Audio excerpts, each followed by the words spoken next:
Welcome back to Daytime. Today we're interviewing Victor Demko, a filmmaker. Victor, welcome back to the show. Thank you. Pleasure seeing you again. It's nice seeing you again. You recently released your latest documentary. You have a pile of them now. Well, your latest one is Listen with Your Heart. Yeah, it's called Listen with Your Heart, Sandra Ingerman on Shamanism, Healing, and Nature, and that's exactly what's in it.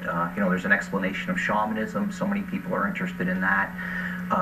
Healing. So many people are seeking answers in their own personal health. Mm-hmm. No matter what age you are, and particularly when you get older, there's something a little wrong that you want to try to correct. So, so what I've tried to do is look at healing from a shamanistic standpoint. So, one of the interesting things about shamanism in the whole the medical community, the alternative, complementary medical community these days has, authorized, or basically they allowing insurance companies to cover that under medical plans. Is that right? So yeah, mostly in the States. Wow. So there are 6 or 7 areas that insurance companies are starting to cover. So I thought, well, so many people are asking questions about it, so I really wanted to do a film with one of the very, very best preeminent people. So I called her up and wrote her a letter and said, would you mind being a subject of this documentary film series? And she said, sure. Yeah. That amazes me that you're saying that about the States. I mean, there's a lot of things that they don't cover. They have a lot of kind of small print on what they don't cover, but they'll cover shamanism. Yes, they're starting to cover it. That's incredible. Yeah. But let's get an idea. We have a clip of what shamanism is exactly. If we can hold that clip and kind of illustrate your point exactly. Cultures. A shaman was a person who had some kind of deep initiation experience, whether it was a life-threatening illness, a near-death experience, a psychotic break, some visionary experience, or some dream that put the shaman on his or her path. And it was believed that in the shaman being able to cure himself or herself of what was going on, that then the shaman had information about the power of the universe and made contact with helping spirits that helped them be cured of this illness, that gave them the ability to help their communities.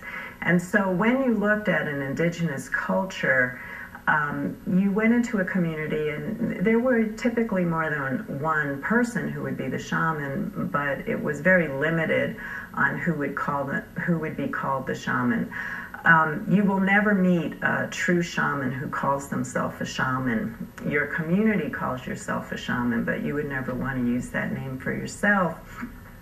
To actually call yourself a shaman is seen as bragging about your power, and in shamanism, whenever you brag about your power, you get the big sure enough and lose it. So it's a path of humility. It's a path that's filled with humbleness, because you're really bringing through.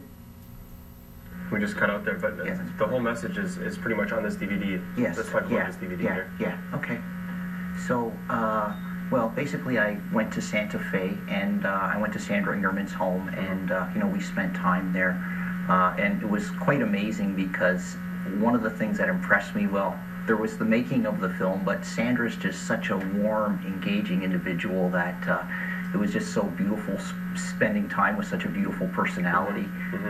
So. Do you find that, I mean, it certainly doesn't indicate what, this DVD, I mean, do you find that a lot of people are shying away from shamanism, or or does this indicate that they're coming back to it? Because it was popular way back in the day. And it's still practiced in a lot of countries around the world. Yeah, in a lot of ways, I think a lot of people will be looking, particularly with Prime Minister Harper's apology and the Truth and Reconciliation Committee that's going to be going on for 5 years. So I think a lot of people will be doing a lot of inner healing.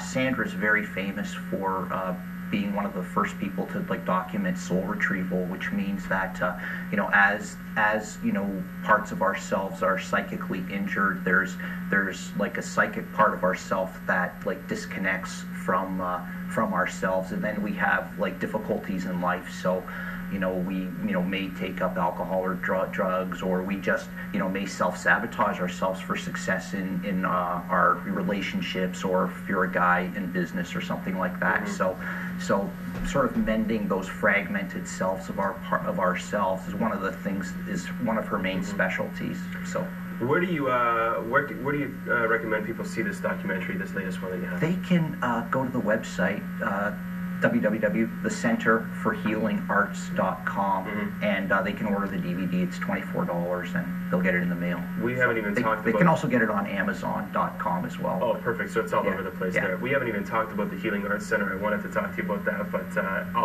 unfortunately our time is up.